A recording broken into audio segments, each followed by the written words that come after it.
Dave didn't know when he had taken off, what had happened, or how he got back. He woke up 2 days later at the Naval Regional Hospital in Okinawa.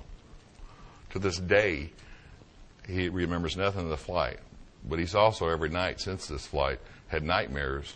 And his words were, "Something got to me up there in the air." He still drinks. Oh, that's good or bad, but he didn't talk about it. He didn't tell the flight surgeon. In the military, if you go to the flight surgeon and they see anything at all that seems unusual or unstable, they ground you. And pilots will give up their families, body parts, and all their money to keep flying. If you've ever met them, especially test pilots and people that work black programs, that's what they live for. So he didn't talk to the flight surgeon. He self-medicated. And that's why there's so much alcoholism amongst cops and military, is because they don't want to help people. They just want them to follow the rules. Anyway, Dave, I actually looked up Dave. Gerald convinced him.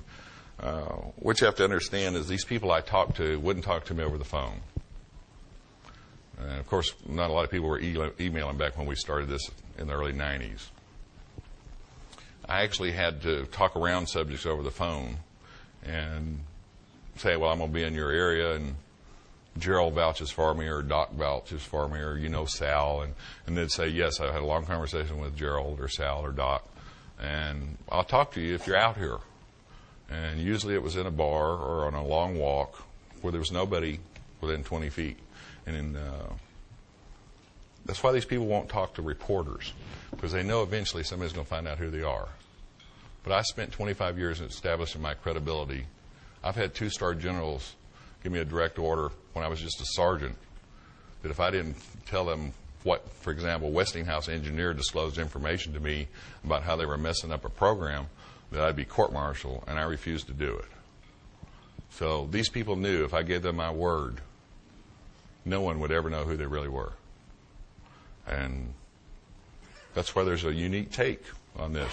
You're getting a story that's built from people who have lived this technology and under this cloak of secrecy.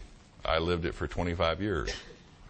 And then I realized we were the government. Next slide. One day while at Nellis, we were informed there was an F-15 that had crashed out on the Nellis Range, which is near Area 51. This was in 1977. A lieutenant colonel who was a commander and a pilot, and Doc Walters, the hospital commander at Nellis, actually flew into the side of a mountain while doing a routine functional check flight. I've written about this story in detail in Alien Rapture. A sergeant who worked for me recovered the F-15 heads-up display film canister because he was assigned to the accident investigation team. He told me a guy in a dark jumpsuit from Washington, D.C. had immediately pounced on him and the camera when they recovered it out in the desert, which was very unusual because everything else that was picked up was standard procedures, was logged, marked, photographed, and taken back to an assigned hangar for analysis. At the time, I'm not sure, I'm trying to remember, I think it was Fairchild, was prototyping CCD cameras, which is, of course, everybody has them now, but for the F-15. This F-15 had a prototype video camera on it. It also had a flight data recorder. This guy in the jumpsuit, when they were recovered, were turned over to him without question. So I don't know who he worked for, but I don't think he worked for the Air Force. A couple of weeks after the crash, Gerald, in fact, it's funny because the first time I ever met Gerald was at the Silver Dollar Saloon, and he didn't drink, but people with security clearances under a lot of pressure tend to drink or have other problems, and that's why he watched them. But Gerald had told me that Lieutenant Colonel, who was the pilot of the F-15 that had crashed, along with Doc Walters, radioed the Nellis Tower, and it said, and his words were, and I write everything down so I can quote other people instead of being glib. He said, this extremely large thing is over my aircraft. Right on top of him, he screamed to the tower. And he informed them that he was experiencing total loss of flight systems. His communications went immediately dead. Less than 3 seconds after the communications ended, they flew into the side of a mountain. Check it out. It's in the newspapers. Back then, there was lawsuits, too. Gerald, who was probably the most connected person, I've known a lot of connected people. Before I got out of the defense industry, I could call up half of the CEOs or most of the VPs in any major defense contractor. But Gerald, I was in awe of him. He was so connected. Said that the video from the prototype CCD video camera showed that some type of oval vehicle of tremendous size was so close to the F-15 that it blocked out almost all light. He said that it was so close that the camera couldn't focus, and back then they were just experimenting with CCD cameras that had automatic aperture and focus and everything, but this had it. It couldn't focus. So, we're talking about 10 feet. If you can imagine that at doing 500 miles an hour. A little too close for comfort, obviously.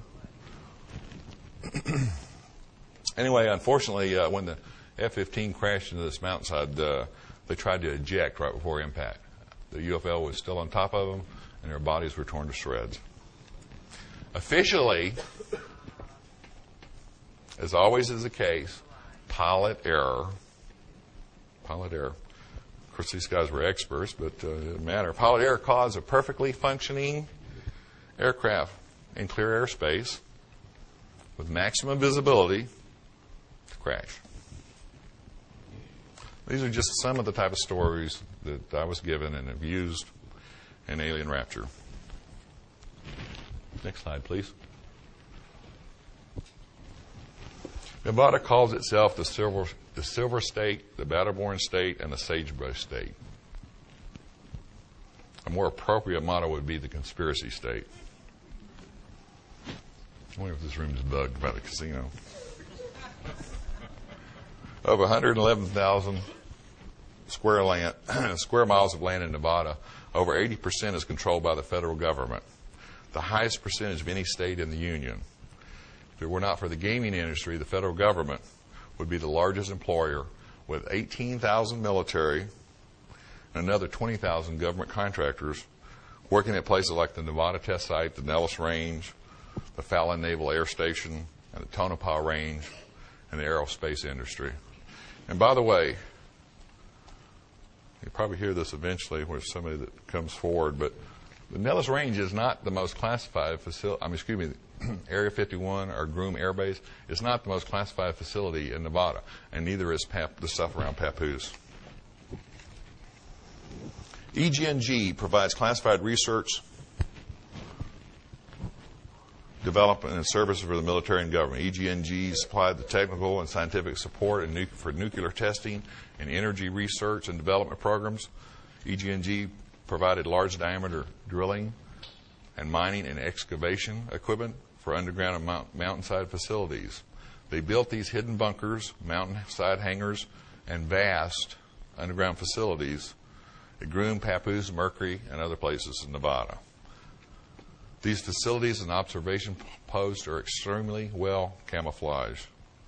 In fact, I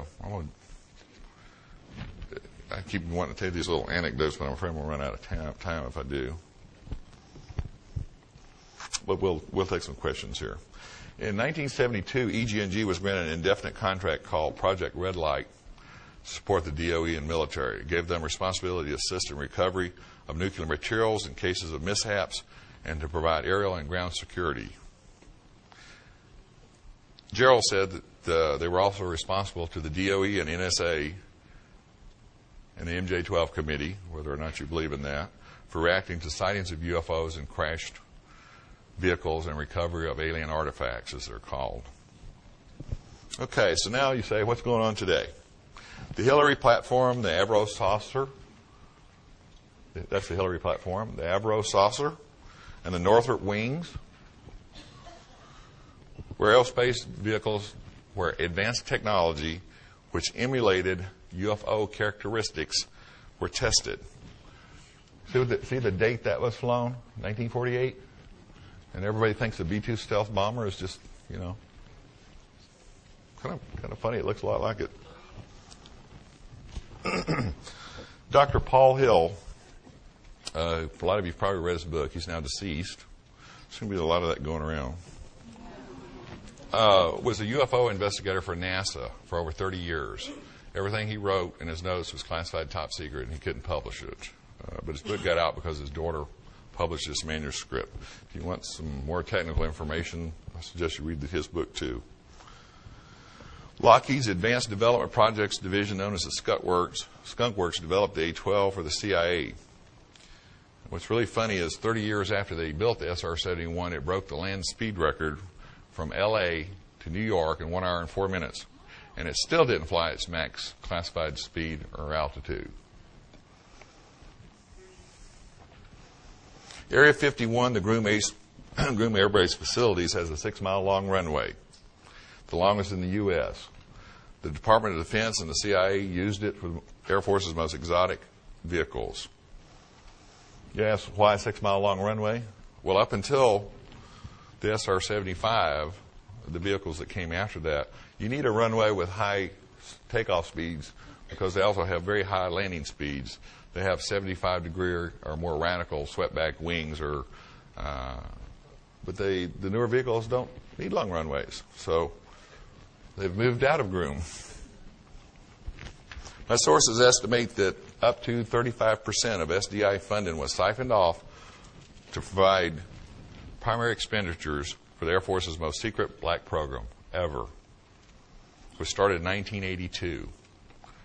For those that haven't already figured it out, the Aurora program is not a vehicle. The Aurora program is a code name for the ongoing project to research and develop advanced aerospace vehicles. And there have been a number of them, and we'll get to that. For the last few years, high-tech buffs have speculated at least one new and exotic aerospace vehicle existed, the SR-75, the first operational Aurora program vehicle, went operational after 2 years of flight testing in 1989. The top-secret SR-75 is a hypersonic strategic reconnaissance spy plane called the Penetrator. It is a mothership, which I'm getting into here. Hypersonic speeds, by the way, start at Mach 5. The SR-75 replaced the SR-71. Now, this thing's been flying operational for 9 years. This is old technology. The new SR-75, I call it new because it's new to a lot of people, is capable of positioning anywhere in the world in less than 3 hours. It carries multispectral sensors such as optical, radar, infrared, and laser. The SR-75 far exceeded the classified military speed and altitude records of the old SR-71. The SR-75 has attained altitudes of over 120,000 feet and speeds exceeding Mach 5 or 5 times the speed of sound. That's over 3,300 miles per hour. From takeoff to landing, the 75 can make a round trip from central Nevada at the time to northeast Russia and back in under 3 hours. I suggest if you're in a hurry, don't take the Concorde. Can everybody read that in the back? It's 162 feet long and 98 feet wide. The belly stands 10 feet off the ground. I know, Gerald was 6'5", and with his